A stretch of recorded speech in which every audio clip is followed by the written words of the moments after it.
Well, how about that for a match day, following one of the most ridiculous set of scorelines I think you will ever see on Boxing Day in the Championship. We are back today for match day 25, just 3 days later, with 12 games taking place across Friday evening. And we are going to predict all of the scores and hopefully do a little bit better than on Boxing Day. Though I'm hoping it'll be a little more predictable. As always, I'll encourage you to do the same. Get your score predictions in the comments below, as you did in your numbers for the Boxing Day edition. Thank you very much for that. If you beat or match my score, you will get a shout out in the next recap, which will be on Saturday evening, ahead of the fixture list on Monday for New Year's Day. We're all looking forward to that, but for now, before we go and get into the 12 games on Friday, let's have a quick recap of match day 24. And oh my word, this was probably the most surprising match day we've ever had, because the scores across the board were low. Let me give you a couple of stats from the match day. Nobody in the comments or myself predicted more than 5 of the 12 matches with the correct outcome. Nobody got more than 2 perfect scores across the whole match day, and all of the perfect scores came from 3 games, with so many surprises across the rest. For me, as you can see, just 3 points, and it was in the games that largely we saw other people get right. Southampton beating Swansea 5-0. None of us went for the score, but a lot of us picked up a point there. And then Coventry and West Brom, if they just flipped the scores round and Coventry had won by 1, I might have had a bit of a better match day. But even a late Vestergaard own goal for Leicester cost me a point. 3 overall for me. And to be fair, the scores aren't great across the board. But to be fair, a few of you did beat or match my score, so let me give you a shout out. Peter and Mitchell were level with me on 3, 2 of the regulars. 3 others on 4 points, which were Stuart, Daniel and Teo. None of you got any perfect scores, but you did beat me by 1. On 5 points, we have Isaac and Steve, who picked up 1 perfect score apiece. Isaac for Coventry, Steve for West Brom. RZL and Chris, identical records on 6. Both of you got the Coventry prediction spot on. Gordon with the same perfect score, but 7 points overall. You predicted the most correct outcomes in the match day with 5. And then Mello and Simon joined on 8. I mean, basically, it was the story of the perfect scores. You guys picked up 2. Both of you got West Brom. Then Mello got Coventry. And Simon saved late on by that Vestergaard own goal with the 1-1 at Ipswich. So well done to you two. It was a low scoring week.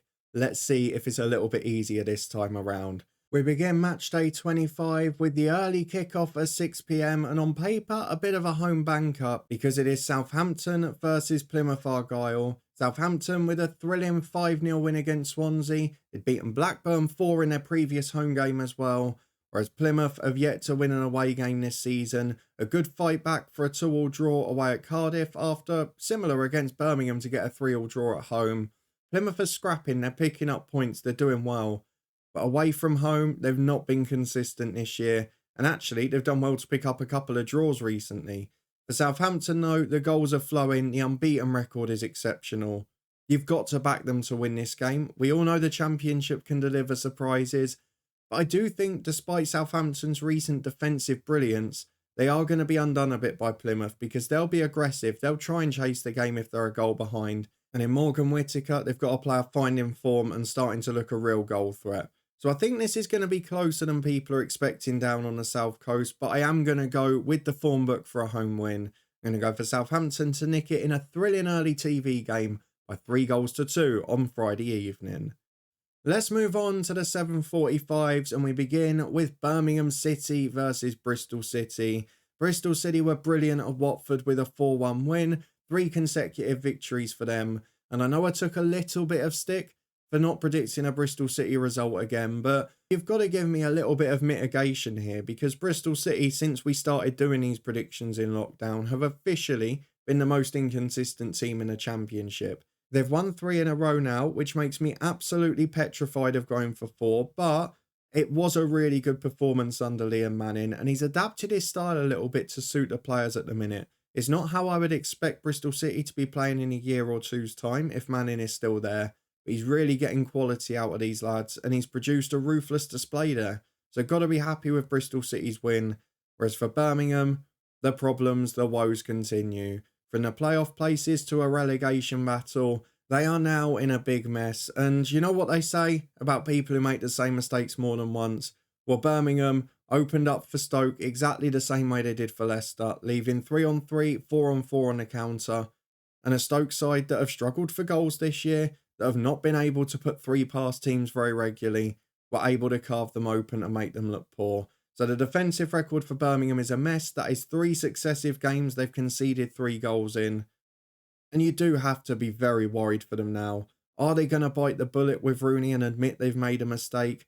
Because at the moment, you just can't see the progress. There's, yes, a slightly improved attacking display, but it's at the expense of a much more open and porous defence. And they keep going like this, they're going to get sucked into that battle because particularly QPR and Sheffield Wednesday, they will invest when it comes to January. Liam Richardson's a very good coach and Huddersfield have got people back fit. So Birmingham, they could be in a spot of bother if things don't pick up. For this game, I've got to go for a Bristol City win. As much as I can already tell what's going to happen, I have to go with a form book. Bristol City, normally inconsistent. I wouldn't be shocked if this is a draw, but I'm going to go for the visitors to nick it by 2-1 at Birmingham. Let's move on to the leaders. It is Cardiff City versus Leicester City, and Leicester were almost a mile clear in a title race, but in the final minutes of stoppage time, they were pegged back by a slightly unlucky deflected own goal. Let's be fair, Ipswich had given it a go against them, but in the grand scheme of things, after 4 successive wins, they'll probably be quite happy with that result. Again, Leicester always seem to score, which is a problem for Cardiff, who will be a bit disappointed to have not got the win against Plymouth. From 2-1 up to not hold on at home to a side with such a poor away record will be disappointing. And just as they picked up there with that big win at Sheffield Wednesday, they've now been pegged back again. But they're 2 points off the playoffs. They're in the top half. Not many people expected that pre-season. So for me, Cardiff probably fairly happy with where they are at the moment. Yes, it is 4 of the last 7 games they've not scored in now, but 2 in each of the last 2 matches.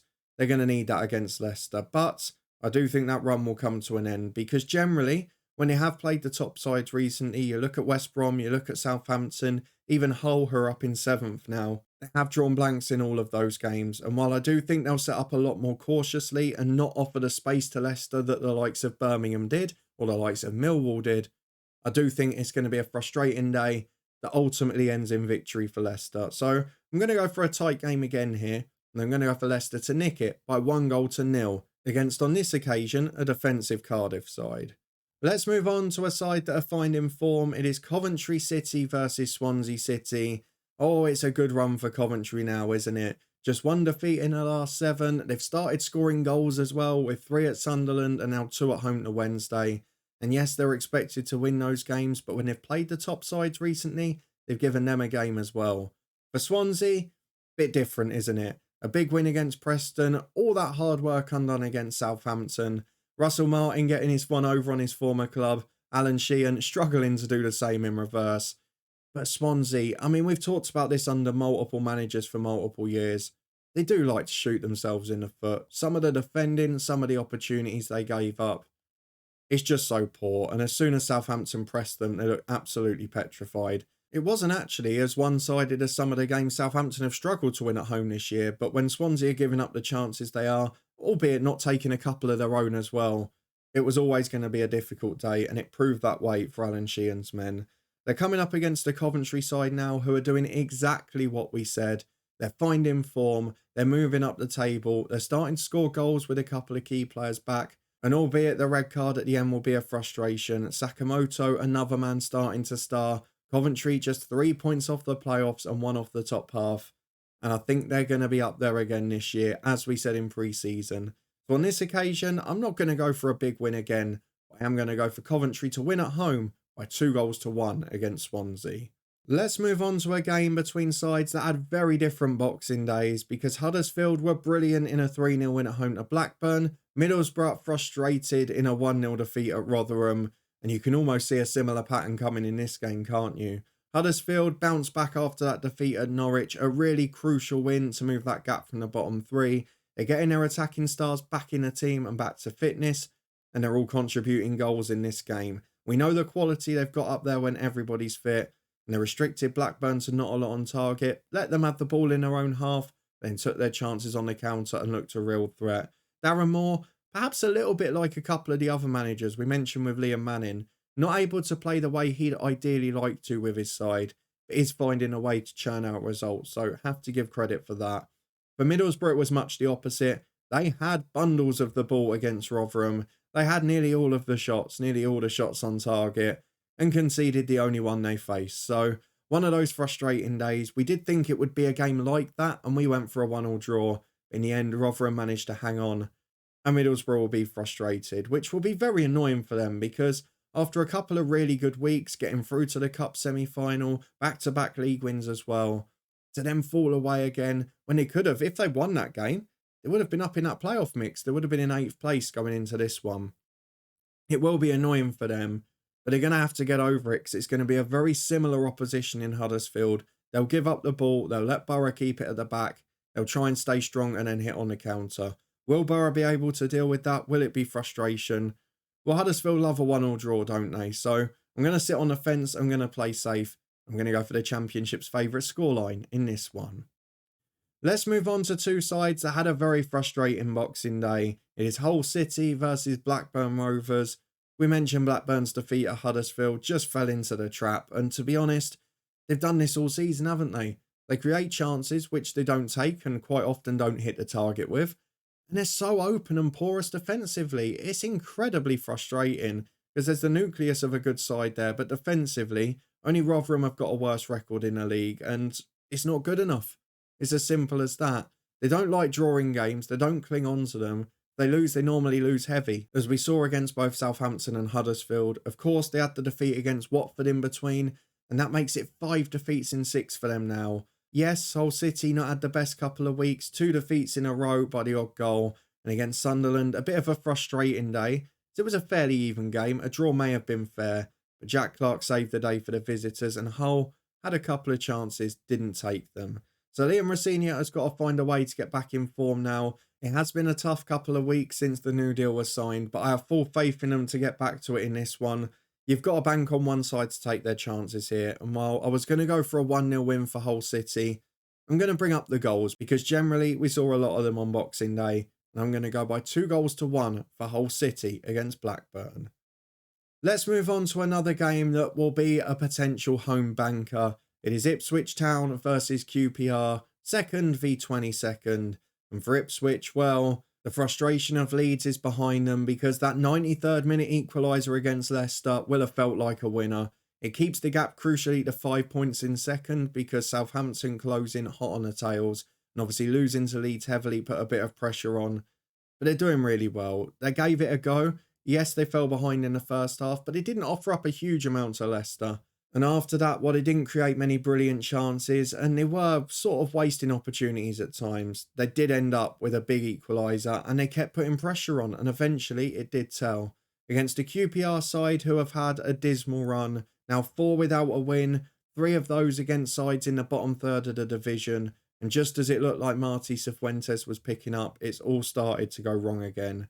You've got to say it's going to be a very difficult winter for them now, because Ipswich away is no easy match and they're going to have to get busy in January. They had a lot of the ball against Millwall, but again, they weren't the best defensively and it didn't really create a great deal. It's a big problem for Martí Cifuentes at times. They had that little run of 3 games where they looked good going forward, but overall, there has still been the same alarming signs. And this time, a few fans criticising the players and the lack of concentration, fitness and effort towards the end of each half. Conceding stoppage time of both halves not ideal.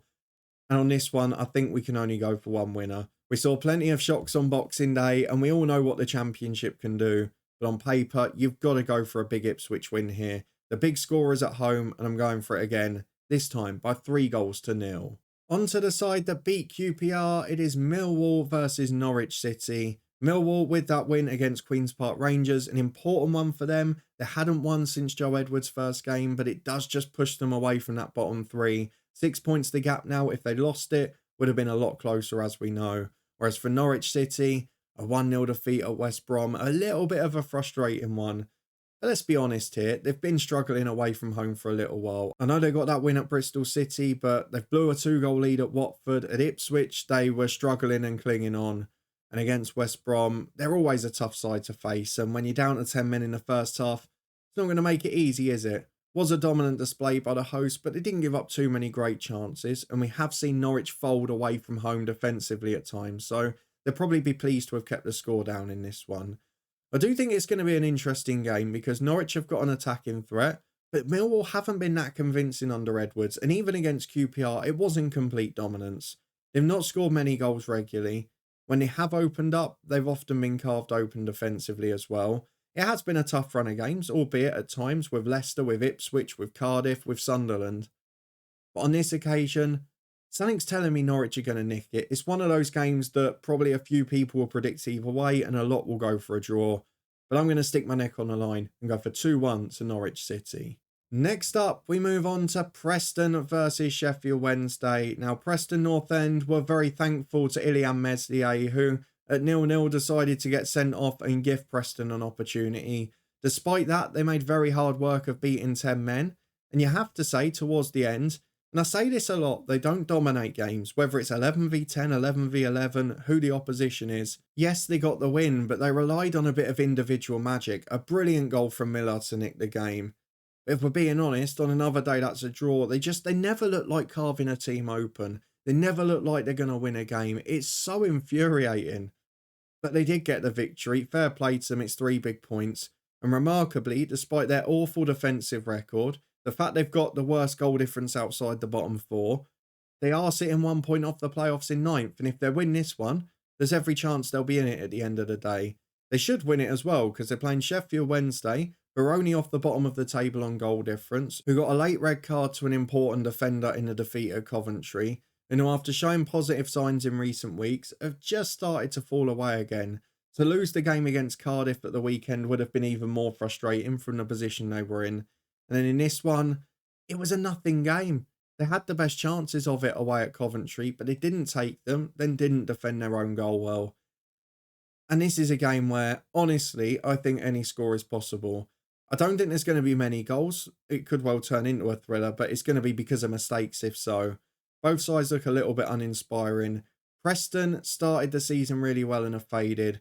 Sheffield Wednesday have probably been the better in recent weeks. So as a result of that, I'm going for an ugly game. I'm going for Wednesday to win away by 1-0. 3 to go as we move on to Rotherham United versus Sunderland. Two sides that picked up big 1-0 wins on Boxing Day. Rotherham got a 1-0 at home to Middlesbrough with their only shot on target.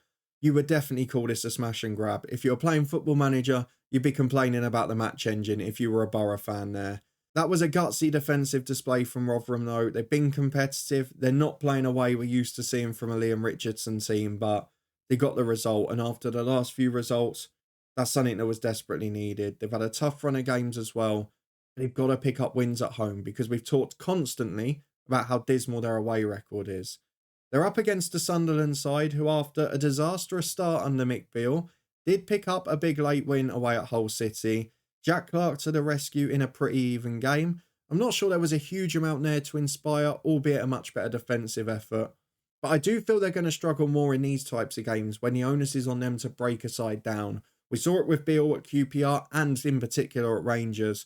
Very passive on the ball and often take their time to break teams down. We know they've got capability of individual magic in the team. If Rotherham play defensively, if Rotherham set up not to be beat, it's going to be a tricky one for Sunderland. Are they going to deal with the counter-attacks well? Are they going to be able to break Rotherham down? I can't split them and I can't work out the answer. So I've sat on the fence with a 1-1 draw. The penultimate game sees us go to Vicarage Road, the site of a horror show on Boxing Day. It is Watford versus Stoke City. And what happened, even as a Luton fan before the last game, I praised Valerian Ismail. I said they're picking up. I said they're starting to look like a threat for the playoffs. And then they produced that against Bristol City. Yes, a very good away performance, a great counter-attacking display. But Watford's just all over the place defensively. Something we've not seen too often in recent weeks under Ismail. The goal threat wasn't quite there as well. They didn't take as many chances. For their fans' point of view, they'll be hoping it's just a one-off because ultimately they have been showing signs of improvement recently. And if they win this game, they could end up in the playoffs. They're playing a Stoke side who have just picked up a big win under Steven Schumacher. A really important one for them. Yes, away at a Birmingham side that gift opportunities to every team that comes near them. And again, they made it a little bit frustrating from 3-0 by conceding a goal and giving hope that wasn't needed. But Much better display, created so many clear-cut openings, but I don't know whether that's Stoke massively improving or whether that's just Birmingham as they've been in recent games, because I didn't get to watch this one live, but I watched Birmingham against Leicester, and the way they chose to defend was mind-blowing. For Stoke, though, we've got to give credit. It's 4 unbeaten, 2 of those under Schumacher, and of course the 2-1 draws before it. Really important that they keep picking up points. They're now 7 clear of the relegation zone, above Birmingham, who they beat on Boxing Day. And they're now just, 9 points off the playoffs.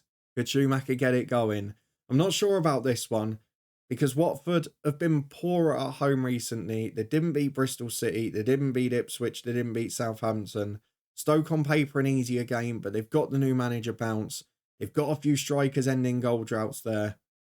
I'm going to go for them to nick it. I praised Watford in the week and they let me down, so I'm going to go for Stoke to win this one, just by 2-1. And the final game is the late kickoff on TV at 8:15 on Friday night. It is West Brom v Leeds. It is 5th v 4th, and different Boxing Days for these sides. West Brom with a big 1-0 win against Norwich. Frustrated against 10 men, but got their goal eventually, but did enough. And that is the story of West Brom and Carlos Corberán and what we saw from his Huddersfield side for so many years. They did get that frustrating defeat at Middlesbrough, so important they bounced back in whatever way they did, and now got a 3-point cushion to falling out of the playoffs. For Leeds United, after that brilliant win against Ipswich, back to frustration. It's just 1 win in 4, and Ilyan Meslier is going to take a lot of criticism for this one. A lot of people thought in the summer when Karl Darlow came in that it was going to be Ilyan Meslier who was going to be dropping out and leaving the club. He's kept his place and done well, but this is now Darlow's opportunity. He comes in for this one. It's going to be a big game for him, and it's going to be a big game for Leeds, because West Brom is a very tricky game to go to. You very seldom get many chances away at West Brom. They're not really the type of team you can carve open on the counter, which Leeds do tend to do to some teams that are a bit more open. So I think for Leeds, this tricky run could continue. I'm not losing complete faith for that top 2 prediction I had for them yet, but I had West Brom in the playoffs for a reason. And on this occasion, I think they're going to back up what they did against Norwich. I'm going for West Brom to win it, and again, by 1-0. With that out of the way then, let's have a quick recap of what I've gone for Matchday 25. I've played fairly safe for the most part. 2 teams scoring 3, Southampton and Ipswich are home to Plymouth and QPR respectively. I've gone for Sheffield Wednesday to get a big win away from home at Preston by 1-0, and bar QPR, both for the other 2 in the bottom 3 to pick up a result in this weekend's fixtures. I've gone for the top 3 all to get victories and the pressure to build on Birmingham City and Wayne Rooney, but they're just my predictions for Matchday 25. Do you agree or disagree? Let me know yours in the comments below, and of course, if you beat or match my score, you will get a shout out in the recap at the start of the next episode. We'll be back with Matchday 26 predictions on Saturday evening, looking ahead to the full fixture list on Monday for New Year's Day. But between now and then, there's a lot more to come. We're still waiting on a couple of manager specials from the Championship. We've got more Premier League predictions coming on Friday as we look ahead to the fixtures between Saturday and Tuesday. Bit of a spread out match day there. But if you did enjoy this one, please do put a thumbs up on the video. Thank you so much for your support over the festive period. It's been brilliant fun. I hope you all had a good Christmas period, enjoyed all of the football, and fingers crossed the next 2 match days will make it a happy new year as well. If you want to stay up to date with all the stuff I just mentioned, subscribe and turn that notification bell on. Come and join me on Twitch from Sunday onwards, where we'll have loads of watch-alongs from the FA Cup, Premier League and EFL. But thank you very much for watching as always. Your support is massively appreciated. And I'll see you back here on Friday afternoon as we look ahead to the Premier League weekend.